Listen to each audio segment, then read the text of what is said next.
Hi, today I'm going to be talking about my 10 favorite Sparks albums. Now, if you've never heard of Sparks, do yourself a favor and check them out. Brothers Ronald and Russell Mael have been around since the early 70s, so these guys have a history of 50 years. And in that time, they've released dozens of albums, really quirky, brilliant, unusual, brave albums. So if that sounds appealing to you, definitely check them out. Certainly, this has been Sparks' year. Recently, a documentary was made about Sparks called The Sparks Brothers, and that documentary has met huge acclaim and has really introduced Sparks to a whole new generation of fans. Now, in a moment, I'm going to tell you my top 10 favorite Sparks album, but before I do that, I just want to encourage you to subscribe to my channel. When you subscribe, it really helps my channel grow and it really helps me to make more videos like this. So please click on that little red subscribe square in the bottom right corner. It would be greatly appreciated. Thank you very much. Okay, so now let's get started with the countdown. Coming in at number 10 on my list of top 10 favorite Sparks albums is Indiscreet. And I love this one specifically just for the song Hospitality on Parade. The whole album is great, but I absolutely adore Hospitality on Parade. Easily one of my favorite Sparks songs. Other favorite songs of mine on this album are Happy Hunting Ground and Get in the Swing. Just a very warped and delightfully bourgeois album. It's really, really out there and really good. Coming in at number 9, Sparks in Outer Space. Now, I think many people would agree with me that some of their 80s output was kind of slight and kind of forgettable, but I love this one mostly because it is a fun listen from beginning to end. Also, another one of my all-time favorite Sparks songs is on this album, Popularity. And there are some other fun tracks on this album too, like All You Ever Think About Is Sex and Cool Places. So Sparks in Outer Space comes in at number 9. Coming in at number 8 is Plagiarism. This is basically a collection of excellent remakes of their earlier releases. And I have to say, some of these new versions actually sound better than the originals.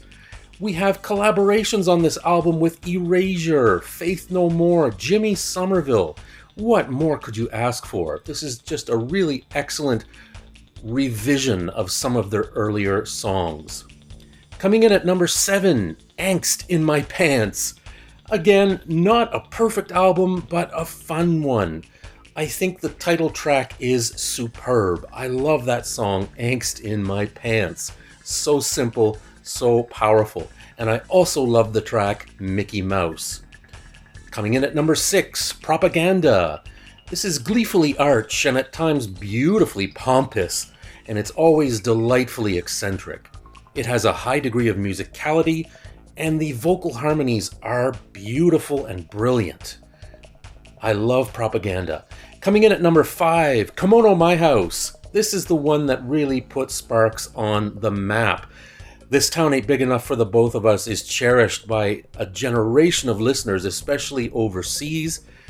This album is wacky, bombastic, unique, and bold. Everything that is great about Sparks. It has a hyperactive intellectuality that appealed to weirdos and artsy types like me.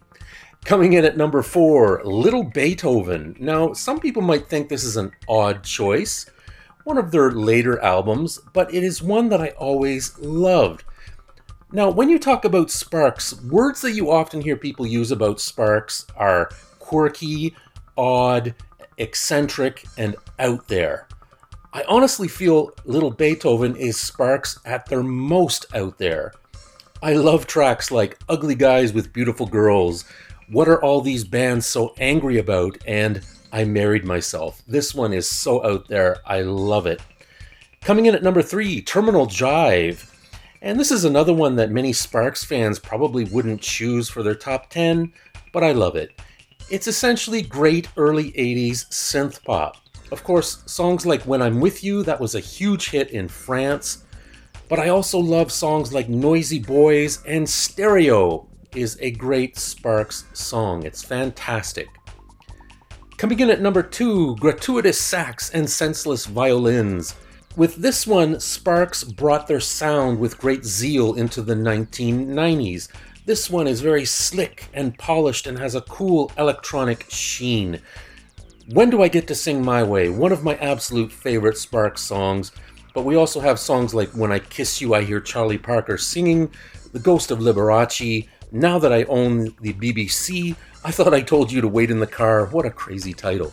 But this is really one that appeals to me a lot. I love the tight electronic timing of this album. It's just a really excellent album to listen to from beginning to end.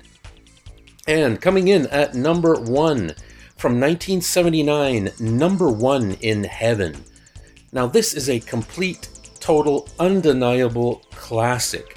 Now I'm sure that listeners who preferred their earlier, rockier songs probably didn't get this, but for folks like me who love synth pop and synthesizer music, this is impeccable. Every tune is solid, and producer Giorgio Moroder really outdid himself on this one, in my opinion. I honestly feel this is one of Moroder's best works. This had an enormous influence on bands like Depeche Mode, Erasure, The Human League, Soft Cell. Just a really futuristic album. It honestly sounds like it was recorded in outer space. So there's my top 10 Sparks albums. Thank you for watching. I hope you can join us again next time. Please, as always, subscribe to the channel, give us a thumbs up, leave a comment. We'd love to hear from you. Thanks again. We'll see you again next time. Take care. Bye-bye.